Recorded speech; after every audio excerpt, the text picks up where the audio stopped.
So I'll keep it very brief because I think the previous speaker has offered a wish list of where he sees the future, which is what I was basically going to talk about, what's going to be the future of the actuarial profession. And this is with respect to, we have an actuaries bill that has already been drafted. That's the easy work. And now there's a whole process where I've been brought in to kind of spearhead in trying to help it being translated from being a bill into an act. A brief history of myself and why I'm the one who's been given this task. My name is Jedida. I used to work at IRA. I was one of the beneficiaries of the scholarship. I think there are very many people here who are aware of that scholarship program. But while I was at IRA, it was decided, for reasons not known to myself, they decided to send me to the National Treasury to support the National Treasury with some work that they needed. The main task where I was sent there was to set up a new government agency called the Nairobi International Financial Center Authority, which is where I am currently working. But being at Treasury, I was also considered Treasury staff. I was sent to work in a department that is in charge of policy development and development of regulation within the financial industry. And part of my work there involved developing policy, reviewing legislation, and also developing legislation. So for example, when IRA developed some regulations, somebody at Treasury had to review it, normally in form of a committee. So I used to be part of those committees. When the Capital Markets Authority did the same, I was part of the committees that helped to the National Treasury review, because that's the process that whenever government agencies develop policies or regulation or legislation, it's sent to the parent ministry for review, and somebody there has to have some capacity. So as part of my role, I've been involved in development of very many pieces of legislation, some of which have been translated into acts, and some of which have not. And all of that has been a learning lesson. And the entire process for the next part of how to translate a bill into an act, a lot of that process is stipulated in another act called the Statutory Instruments Act, which I am familiar with. And that's why I have been brought in to spearhead this next chapter of translation of the actuaries bill into an act. Now, I won't get into the opportunities that will get there. Like I said, I think the wish list that the previous speaker talked about, the opportunities about being able to control the quality of education of actuaries across the board, you will need to have to engage with other government agencies. And for you to do that, you need some sort of legal standing. That's what everybody will ask you. Any government agency will ask, who is tasked? How have you been formed? But the bill will change actually from task to the Institute of Actuaries of Kenya. That will become a state corporation. And as a state corporation, what will happen when it becomes an act is that you will always be invited to the table. So if it's talking about giving an opinion like the accountants do when it comes to the finance bill, then even before, when the development of that finance bill is being developed, you will be invited to the table by other various government agencies, because they will recognize your role and your participation, whether it is working with other professional bodies for mutual recognition of actuaries in roles that actuaries can also take on, so that you don't have to take two sets of papers. So you could talk to any other government professional body, which is a government agency, and you talk to them about recognizing the actuarial papers, recognizing the role of actuaries in the various fields to complement what is being done, or to supplement, or as an alternative to their roles. So as a state government agency, you'll be able to do that. I'm trying to see if there's anything that I've left out, but I think it's an exciting time. There's a lot to look forward to, and this period between where we currently are as a draft with the actuaries bill to becoming an act, I think we'll have to manage our expectations for one. So if I can give an example, there's no specific timelines that I can sit here and tell you by the next conference we will have an act, because various bills have taken various timelines. And normally it's because from now on we'll start engaging a lot of people. A lot of engagements will take place. We'll have to engage the National Treasury, who will be the Parents Ministry.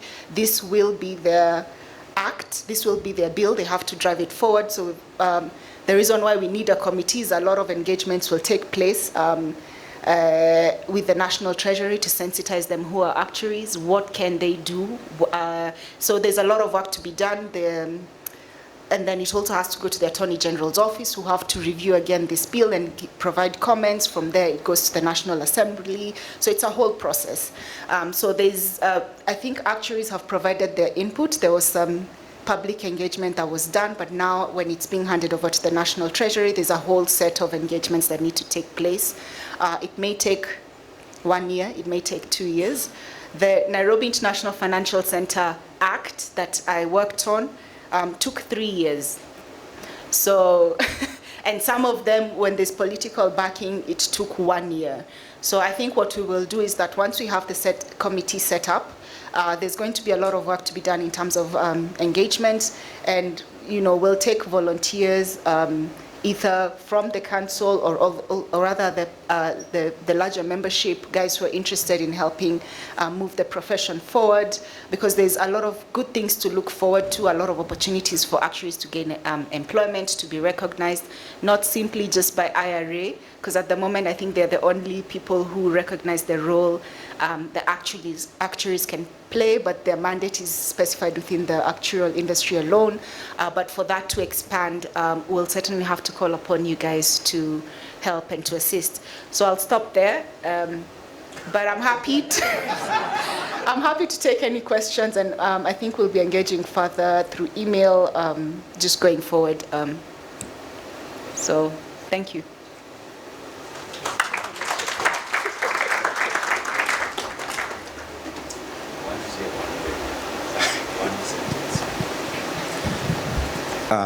Thank you very much for saying this. I must be very honest, and I'm going to say, and people are going to be disappointed, I'm totally against the actuaries bill in Kenya, completely against.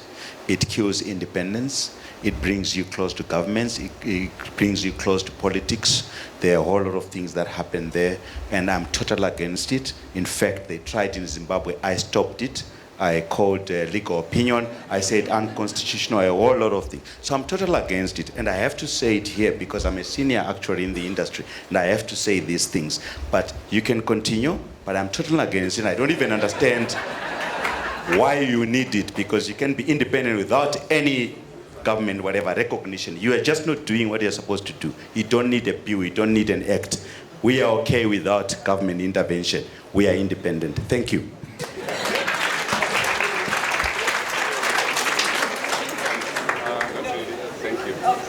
We can appreciate her.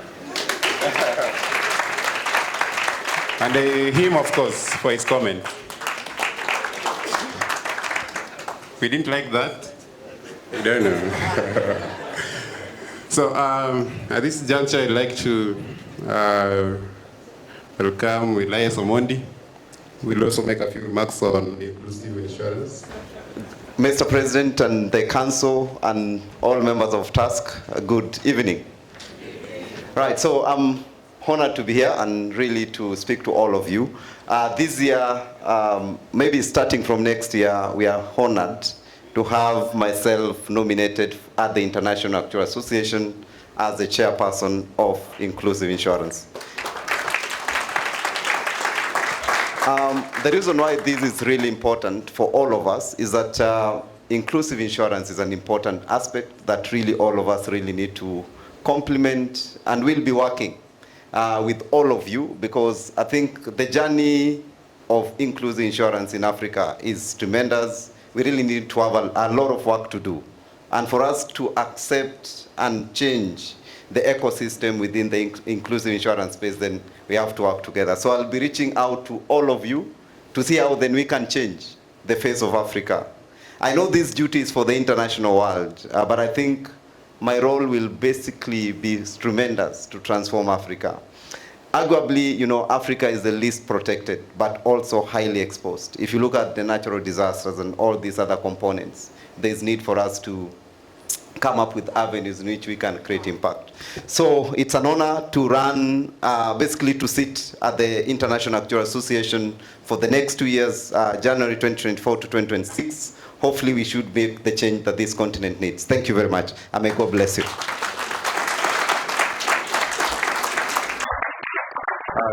you, Elias. I'd like now to welcome Mukami Njeru from the Actuarial Academy of West Africa. Good evening, everyone. So Mukami Njeru is my name. I wear many hats, but this evening I'm wearing the hat for the Actuarial Academy of East Africa. I'm one of the directors. So the Academy is a non-profit entity that was established by TASC, I think 5-6 years ago. And it's committed to the development of the actuarial profession in support of the East African community, financial sector growth. And why the Academy? I think we get that question a lot, especially from members of TASC, because TASC is doing that, right? So I think the point is that we want to be able to focus on the people who are not yet actuaries, who are probably not yet working. So the purpose of the Academy is to bring up, the next generation of actuaries and to really utilize the resources that TASC and other associations have to harness the number of actuaries or increase the number of actuaries in the region. So I think when we established the Academy, or when the idea came up, there were like 40 or less actuaries, and that was really established by the IRA. And the only model we were seeing locally was people had to go overseas to actually qualify, to work with other actuaries, to be able to fast track their exams, right? But then we're like, why don't we create a local, should I say, solution? So that's really what the Academy is. We have 3 pillars. University support, which I won't belabor because a lot has been said, I think, by the keynote speaker about how much we need to influence our education. TASC has an education working party, and there's a lot of collaboration. But there's really a lot of work. Like this year, we had 2 summits, one with students, one with faculty, and really trying to learn from accredited universities and see the role that the actual profession can play to fast track that, right? And then mentorship. I think that this is one of our key pillars, and why I say that is because a lot of actuaries here perhaps have been able to pass their exams and qualify before perhaps really working in an actuarial environment. So I think at the point where we were getting a lot of new qualifiers, really saw the need, and I think this came from Marjorie Ngwenya, former president of the IFOA, who was one of our founding advisory board members at the Academy.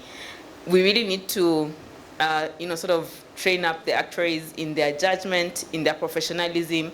So that's one of our really key pillars, and we do have group mentorship and one-on-one mentorship. And then we do have tutorials, which obviously, based on needing to qualify, that's one of our key items. And these pillars are actually led by volunteers. So what the main thing I want to maybe leave with us, because I don't know how many minutes I have, is I think, the actual profession I've found is very keen on giving back. I don't know if it's the only one, but I've really found that actuaries world over are very keen to build their profession. So I really want to thank all the actuaries here and not present who have, been part of the Academy, been mentors, been tutors, but especially the ones who've led these pillars. So I think mentorship has been led by Patience Muveal ever since it started.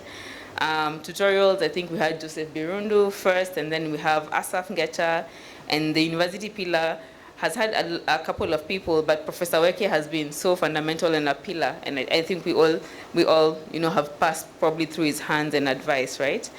And I think the main other thing I want to mention is that we're trying to establish a scholarship fund, which we piloted this last year. So really, of course, we can offer these services, but it's clear to us from a sustainability and inclusivity perspective, there are a lot of, potential actuaries who are not able to enter the profession because of, financial barriers. I think if you're honest, it is an expensive profession. I mean, eventually you'll get paid 1 million in 2023 terms from 2020, maybe, based on what Francis said, but really there is a barrier to starting off, and I think that's one of the things we really want to remove going forward. So we'll be looking for your support, your participation, your endorsement within your organizations, and your feedback, yeah? So I think that's maybe what I want to say about the Academy, but as I said, I really want to thank the profession for its support, and I want to look forward. The things I want to say about looking forward, because I see Yvonne in the room. No, I really want to recognize, like, I think the work that Africaria and Yvonne has done in terms of, like, furthering the actual profession in Africa. So one of the things that now the Academy is doing is being part of a platform called ActiveView, which I think Africaria organized for, I think, all African actuaries to have access to, like, content from all over the world. So, like, now the Academy will now be, you know, curating its own content and putting it there. I have to recognize the IFOA, and especially the foundation, who was our funding partner for the first 3 years. You know, like, during COVID, we needed to go virtual because first the Academy was actually physical, and they really supported us with the 3-year grant. And now with Irene and the markets development team, they've been so fundamental in linking us up with the right partners. I think we'll be really upgrading our tutorials next year with a company called Actex, which I think the SOA already use and have now moved to FOA exams. So we're really looking to be able to, I guess, be groundbreaking in our tutorials. And I also want to recognize Lusani, who's recently joined the advisory board for the Academy, and Lusani is also the chair of the IAA Africa Task Force. So we've been having really interesting discussions, both he and Yvonne, yesterday who's not here, about how we can take this idea and make it African, because we have more in common than we have as differences, especially as actuaries. And I think the gaps or the problems we see, we don't want to each have our own solution. We just want to see how we can, you know, consolidate our efforts. So hopefully in the next year, you should also be hearing something about that. Yeah, so that's it from me. Thank you very much. Good evening. Mukami, thank you so much.